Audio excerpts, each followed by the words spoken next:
As Namibia reflects on the passing of the late President Hage Geingob on 4 February 2024, one cannot help but remember very fondly the extraordinary bond which he shared with President Nangolo Mbumba, as well as Speaker Professor Peter Kashavivi. Now, their friendship and professional journeys not only shaped their personal lives, but also left an indelible mark on Namibia's political, social, and educational landscape. Dr. Hage Geingob, Professor Peter Kashavivi, and Dr. Nangolo Mbumba were united by their shared commitment to Namibia's liberation struggle. Now, during the struggle for independence, these three visionaries worked tirelessly in various capacities to ensure Namibia's freedom. Dr. Geingob, as the first Prime Minister and later President, was instrumental in building the nation's governance structures. Professor Kashavivi, a scholar and politician, played a key role in documenting Namibia's history and founding its educational systems. Meanwhile, Dr. Mbumba contributed significantly as an educator, administrator, and later a senior government official. The loss of Dr. Geingob marked the end of an era, yet his memory lives on through the lives he touched and the work he accomplished, alongside Dr. Mbumba and Professor Kashavivi. As Namibia remembers Dr. Geingob 1 year after his passing, it's also a moment to honor the legacy of this remarkable trio of leaders and visionaries and friends whose contributions to the nation continue to shape its destiny. We now have the honor to sit down with President Nangolo Mbumba for his take on Namibia 1 year after the passing of Dr. Geingob. Greetings, Mr. President, and thank you so much for making time to talk to us about the life and legacy of Dr. Geingob 1 year after his passing. You are welcome, Denver. It's almost impossible to believe that 12 months have already passed since that dark and fateful Sunday, the 4th of February 2024, Your Excellency. Talk to us about how the past 12 months have been for you particularly. I don't know whether it is you or NBC who want me to again tell the story of how we felt that 4th. It's a special Sunday, a 4th of February. Those of us who were in the know that last week of Dr. Geingob, we were all hoping and knowing how strong he was, knowing he was a man who can stand up to challenges, we were counting that he will come, he will wake up. That did not happen. And it's not a question of me, how I felt. It's how we felt as a nation. How our neighbors rushed to come and cry and mourn and weep with us. How even people from other continents were willing to come. It was quite a special moment. And it was difficult. But we must give credit to the Namibian people, because with tears in our eyes, we remain calm. Nobody broke anything, nobody attacked anybody. We remain calm. And we have shown that we truly are the land of the brave. We can stomach pain and stand up. We did not have to cry and roll on the ground. We cried while we were standing on our feet. And we did what needed to be done. We received the guests. We gave Dr. Geingob a very noble and appropriate memorial service and burial. People came. I remember standing next to Her Royal Highness Princess Anne of Great Britain. And I did not even know it was her, because my mind was occupied with other things. It's later people who said, did you know that? That is the situation in which we were. All Namibian leaders, all traditional leaders, all church leaders were with us. They prayed with us. They stood with us until we start slowly moving on. Still with our tears, we have not forgotten. We will continue to mourn him and to remember his deeds. But we must thank God and his mercy for keeping us up to this point, a united nation and a strong nation. Your Excellency, it's particularly special that you acknowledge that it was a collective effort on the part of all Namibians. But one has to acknowledge that in you vested a very serious responsibility from about 2 o'clock on the day of the 4th of February 2024. And you also continued to hold space for us over the past 12 months. That certainly could not have been a walk in the park or an easy task. Talk to us about how you've been carrying this mammoth responsibility and executing this mammoth task. Yes, it was a very difficult moment, especially for me. I consider it as a loss of a brother, a senior brother, and a friend. But it was my cabinet colleagues who continued to remind me that we have to do what the law say, what the Constitution demand, and we did not have the moment to wait. It was ironic that I am the one who was, because it was a Sunday, I said, can't we wait until Monday? Can't we not wait until Tuesday? We have a cabinet meeting and then we do all this. He said, no, today. Okay, and that's why when I asked now the Deputy Prime Minister then and Vice President Oswapo, we were Vice President of Dr. Geingob. One was a Vice President on the government side. The other one was a Vice President on the party side. And without wasting time and asking other people and how popular it will be and how good it will be and how acceptable it will be, the two of us decided we are going to work together also in the government. She will become the Vice President of the country, because that was, in my view and in her views, the most appropriate route to follow. And after that was done, I think things start stabilizing. And later on, I have to move Comrade John Mutorwa to become the Deputy Prime Minister. He's also brought a sense of balance to the team, to the top team. Because the top team, you must have people who you can call, even if it's 12 o'clock, midnight, or 1 o'clock in the morning, because they know it's part of your duty, it's part of your collective duty. If you do things and then you tell them in the morning, they start questioning, why are you doing things alone? If you wake them up, it's part of the package, part of the honor to be in the very top of government responsibility. So we did that, but it has been difficult. I remember I did not want to come to this office. I was operating in the office where the minister in the presidency operates from. She had to move out, and I have to work there almost for 2 weeks or a month. And later on, we open up slowly this office. We have to bring our pastor, Bran Baduvara, to come and give us a prayer here with the former First Lady. And we start working. And the team I found here was also a very professional team. I kept the chief of protocol, chief of security, press secretary, and that because I had the fortune that I was working with somebody, we trust one another, and we're working already as a team.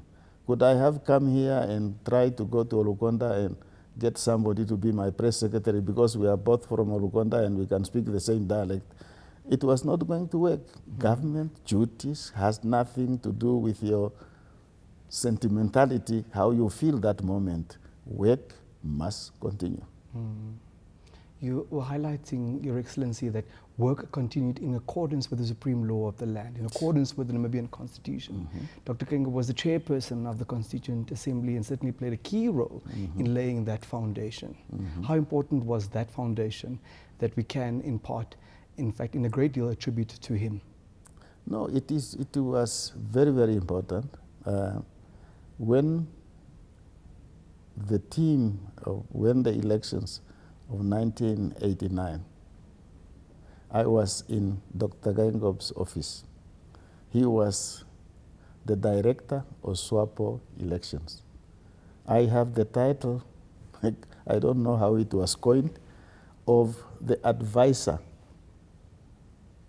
to the director of the SWAPO election. I was the one carrying the briefcase. I carried the briefcase with the party list of SWAPO party to the office for registration. Okay? So when he became the chairperson of the Constituent Assembly, I was still with him. And I had a friend of mine, a friend of Geingob, not mine, then. Later he became ambassador of Tanzania to South Africa. And he was calling me jobless because I was always with Geingob, Burirab, Hidipo, Chitendero, Nahas, Helmut. They are members of the Constituent Assembly, but I was not, but I was always with them. So he said, why are you always with people who have jobs and you don't have a job? You are jobless. And therefore, the writing of the Constitution, I knew what was going on step by step.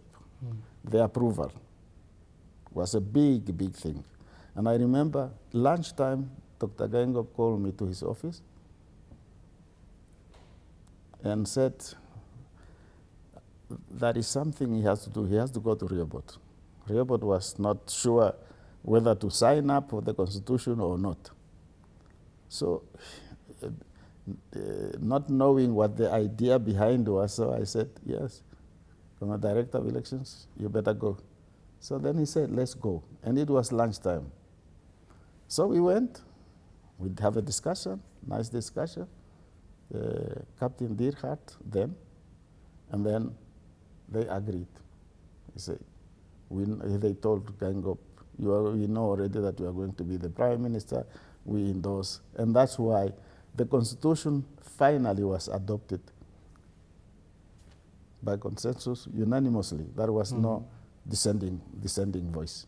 And therefore, his skills in chairing meetings, his skills in getting out of meeting to meet people outside. He went and consulted Jan de Wet at his house. They drank rooibos tea, and that story of the rooibos is known. So he was able to talk to Dirk Maj. Dirk Maj was a big guy, with a big history. But, and definitely, Dr. Geingob was much younger than Dirk. But they could talk about issues, and they could agree or disagree, but always behave in the manner that will make them also to be able to speak tomorrow and resolve other issues. Thank you for sharing that, Mr. President. Another key feature of Geingob's personality was his love for unity and his capacity to also practice that and teach that to leaders. Speak to us about that quality that he had to unite leaders. The quality of Geingob comes from an area in Namibia which is unique. The area of Tsumeb, Grootfontein, Otavi, and to extent Chiwarongo. That is where the people of the north, the people of the northeast, the people of the south, the people of the west come together. The maize area, it was a rich area for cattle, a rich area for all kinds of things.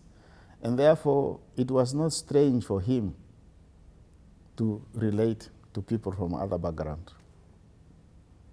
And when I met him in New York, he became my leader automatically, because we had the student association, and he was already the leader of SWAPO student in America. On top of that, he was already the representative of the SWAPO party, together deputized by Comrade Hidipo Hamtenya and Theo Ben Guriram. They were the big guy. And I like that because when I got there to have kind of big brothers, I was able to decide to study science. Why? Because all of them were studying mostly political science, diplomacy, and law-related things. That's why I said, I want to study something which I can teach anywhere in Africa. Okay? So it came naturally to him. He started being a leader right from the beginning.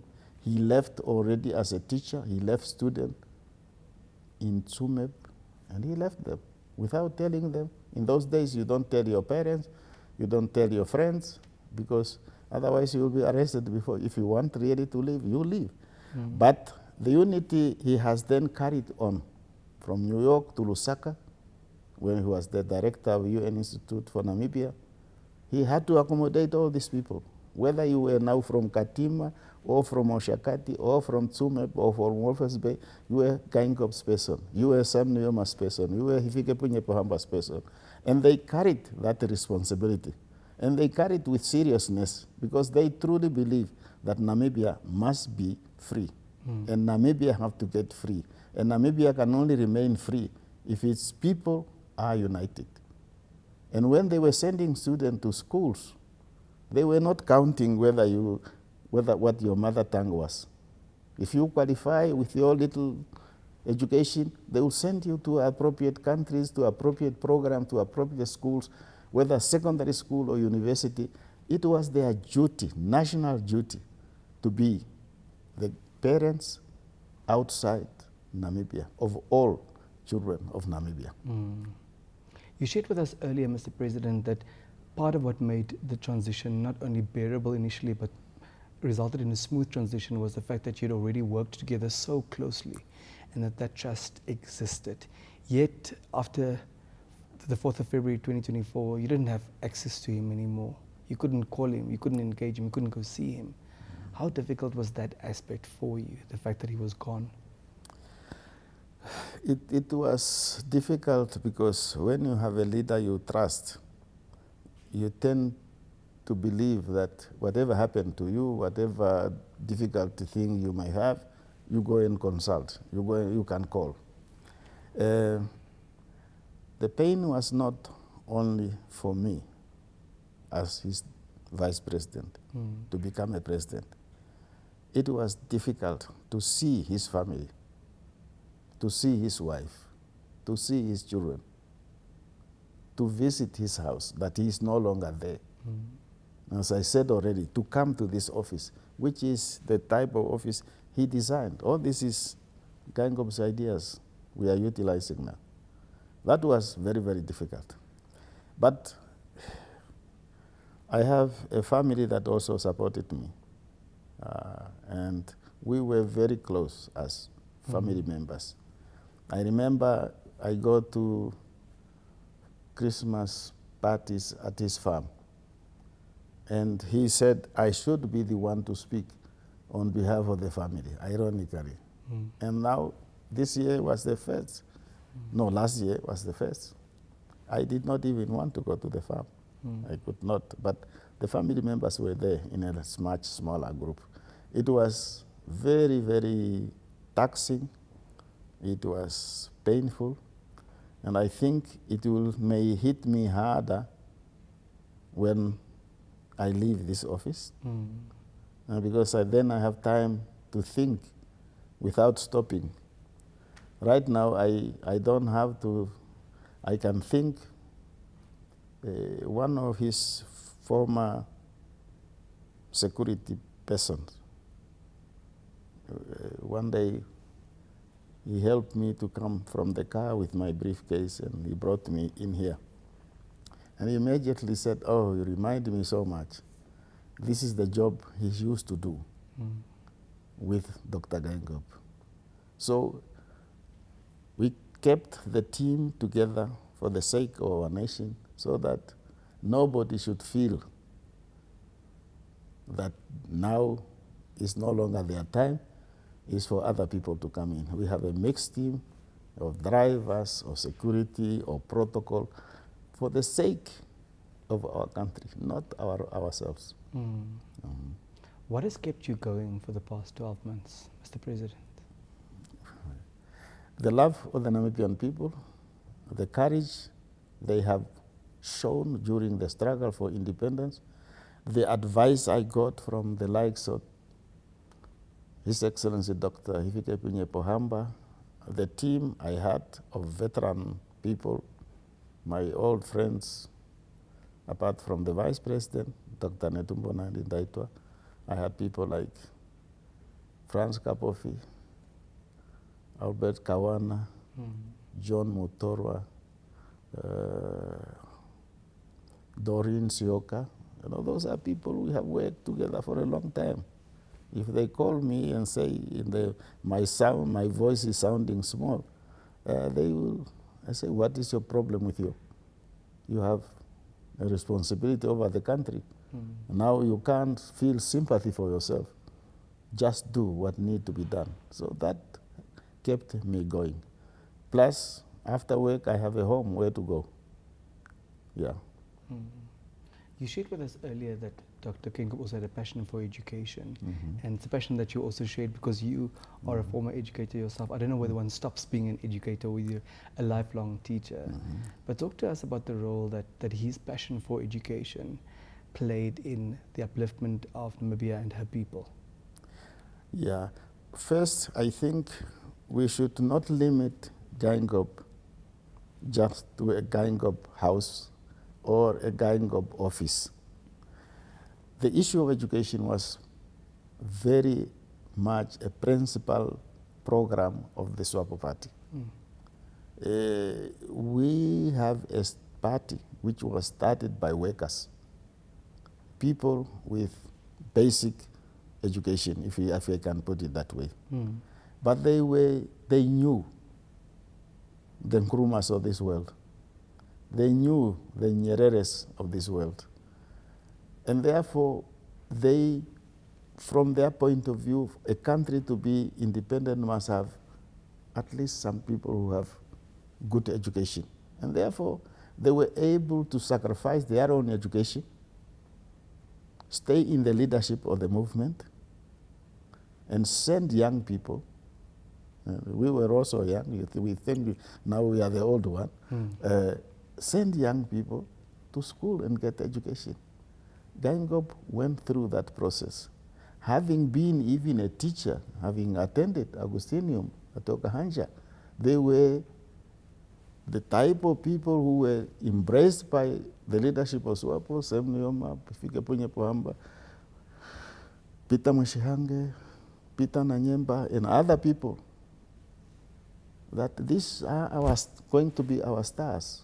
These are the people who are going to provide the leadership in terms of administration, in terms of law, the Erens Chiranges and so on, Garikutuke Chiranges, who studied law. So it was a principal program, as I said already. But what is most important is that people were pushing for their own education, and Geingob fought for that. He fought to get well educated. He studied the UN system in New York. The opening of SWAPO offices in New York, the presence of SWAPO in North America was a big thing.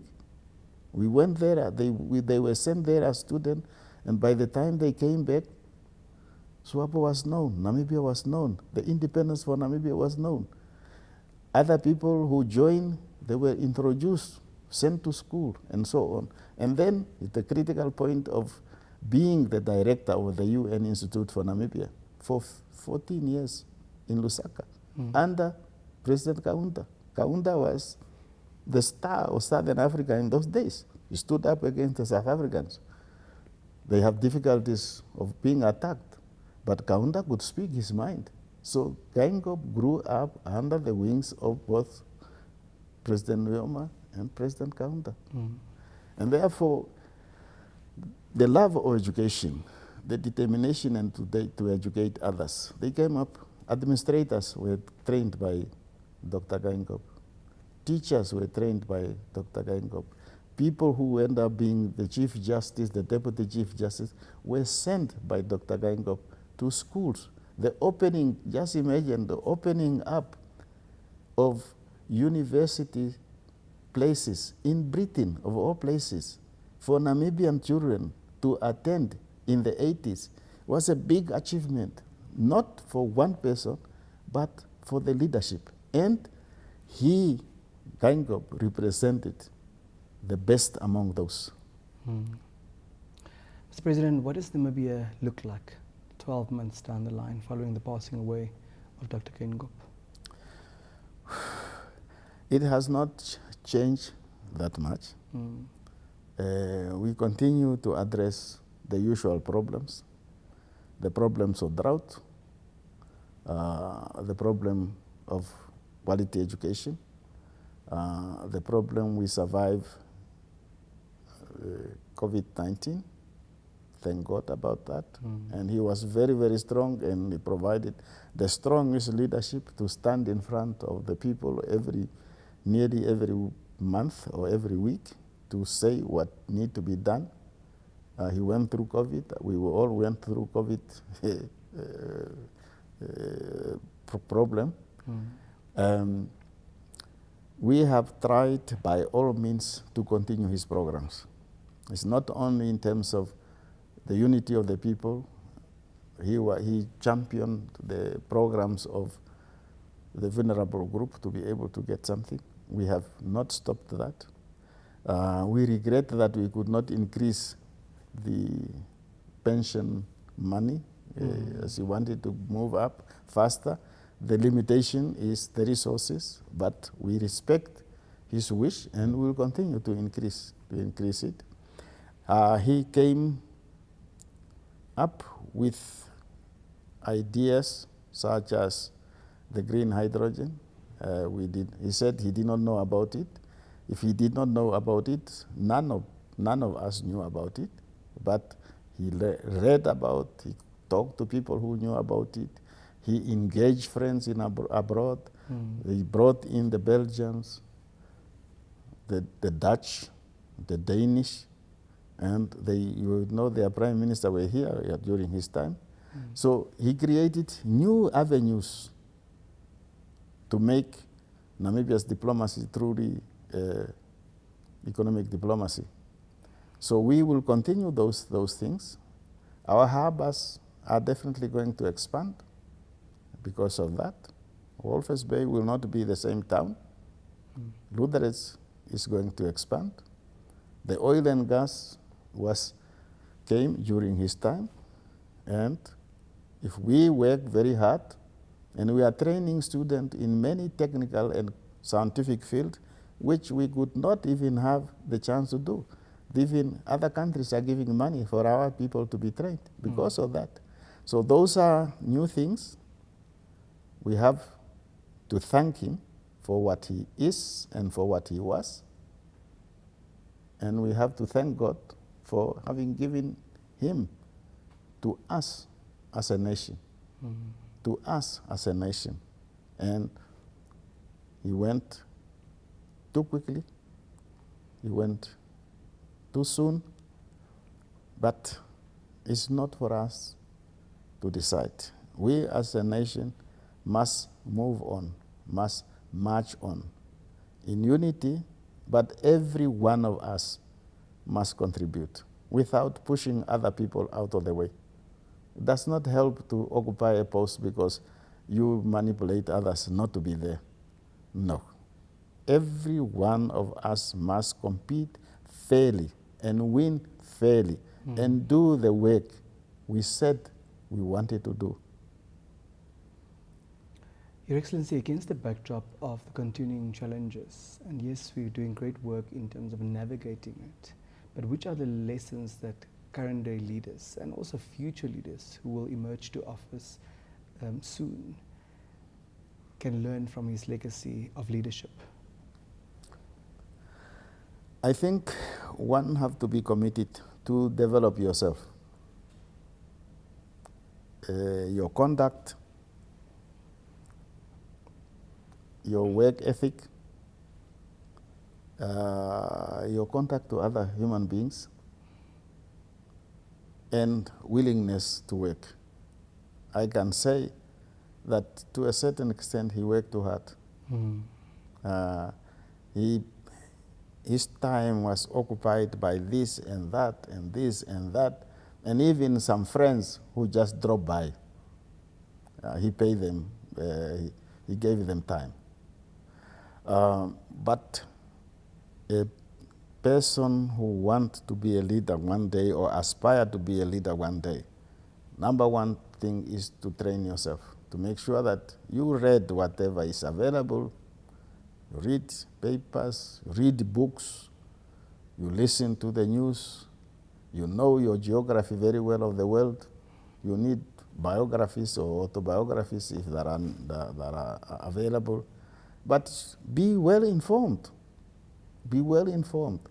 I remember the Zambians who would tell us, you Namibians, you must learn to understand that if you are now in schools and you think you want to be leaders one day, at least learn to be good followers.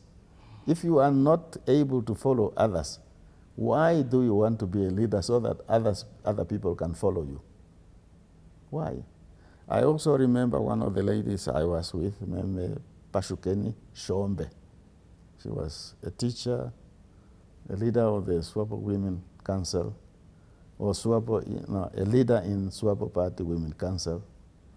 And she used to tell us, when you are, especially in exile, if you are a man and you dress in a uniform and you have a pistol on your side, you think you are a leader. So other people must follow you. She used to warn us, you people who are thinking that you are leaders, because we had a large population in exile. Was in education, she was in Women Council. Dr. Libertina Madira was in the hospital side. Dr. Iyambo Indongo was on the hospital side. You to tell us. As much as you are moving ahead and you are pushing this program and that program, just remember, look behind and see whether the people you think you are leading are following you. And that is a big lesson we have to know. To say a lot of things, always we must check, are people with us? Or we have moved too far, too much to the left, too much to the right, or we have sat down, start doing things, eating or drinking, while the people have already passed us and they are now on their own. And if people are on their own, they have no leadership, there will not be any success, and there will not be any unity, there will not be stability, there will not be peace, and there will not be a strong nation. Mr. President, what do you miss most about him? I better not say that. Okay, but I miss the friendship and the family connection we were able to establish. I can go to his house anytime. I can go to his farm anytime. We can meet anytime. We even used to go to the same church, sit next to one another. Coming from there, we can say, why don't we just follow one another, either to his house or pass at a restaurant or something. But I need his strong bond of leadership, his respect for other leaders, what President Nuyoma has done for him, what President Pohamba has helped him to do. He was a very quality person. I will continue to miss every part of his style. When he go to a sports field, everybody is happy to see him. He's waving to everybody. When he go to a campaign, he will mesmerize the audience. I always think that he was the best political campaigner in Namibia. In terms of his style, in terms of his speeches, and in terms of mobilizing, he is one who introduced that put everybody in the one bus, and the bus, people would just see the bus. That's a style. He was there when the monarchy was created. He's the one who approved it. In terms of political style, he was really the best person to work with. And I always say that I was lucky all the time we have been together. We have never competed for the same position. And I have always been the younger one. He is the older one. And since you have already mentioned Professor Kachavivi is the elder one. But three of us born in 1941.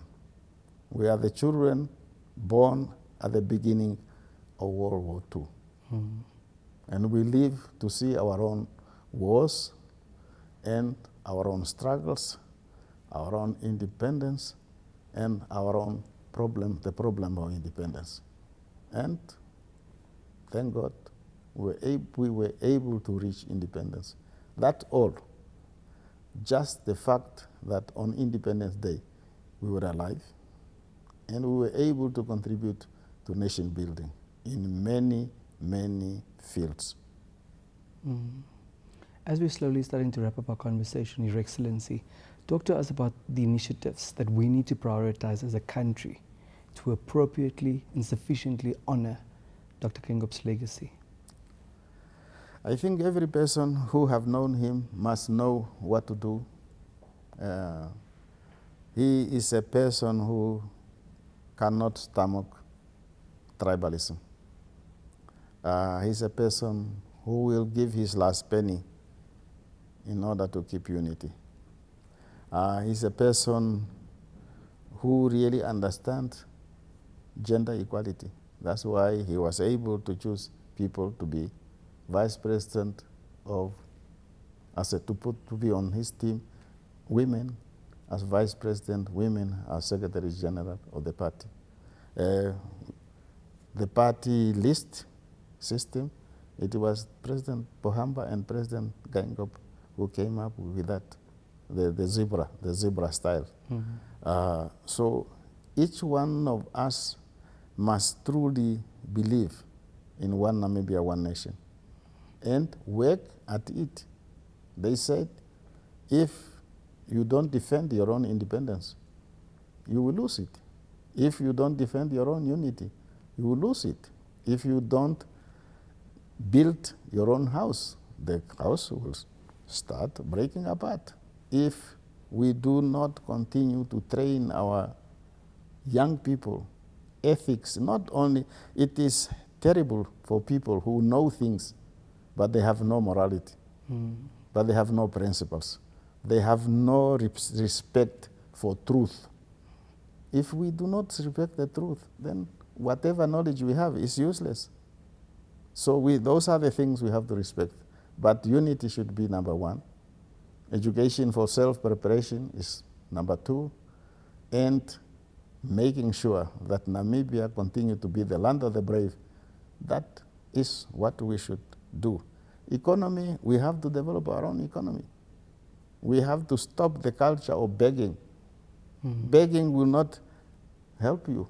You get the bread that day, you get $100 that day. But if you can help yourself, if we can make all our young people to be able to do things for themselves, if we can do things in our own villages, do pots, basket thing, those things get money. Wood carvers from Kavango, they bring more money in Namibia than some other people because tourists buy those things. So we really need to be a proud nation. We have a large territory, we have resources, but the resources are underground or in the sea. And if we are brave enough to recover them and process them, we will be a rich country. If we allow it to get into the hands of others, we have nobody whatsoever to blame but ourselves, because the Nuyomas have done their share, the Pohamba has done their shares, late Geingob has done his share. What are we waiting for? Let us work hard and build Namibia. What are we waiting for? Mr. President, do you perhaps have a final message for Namibians 12 months after the passing away of Dr. Hage Geingob? To my fellow citizens as Namibians, it has been very, very tough. But the way you have conducted yourself as a nation has been encouraging and an example to all other people. People respect us because we were able to hold hands, as Geingob will put it. The Namibian people helped me to represent them here in Namibia and abroad with pride, that when I am there, I'm speaking on their behalf. And when I come home, I am received by security instrument, by protocol, by police, as a head of state of a stable country. For that, I will forever be grateful and proud that I was able, for 12 months and some days, to be the head of state of a stable, peaceful country, the land of the brave. Tapandula Unene, Mr. President. Thank you for your time, and thank you for the manner in which you've been holding space for Namibia. We appreciate you. Thank you. There you have it, President Nangolo Mbumba, the head of state, walking us through the life and legacy of Dr. Hage Geingob, 12 months since Sunday, the 4th of February, 2024.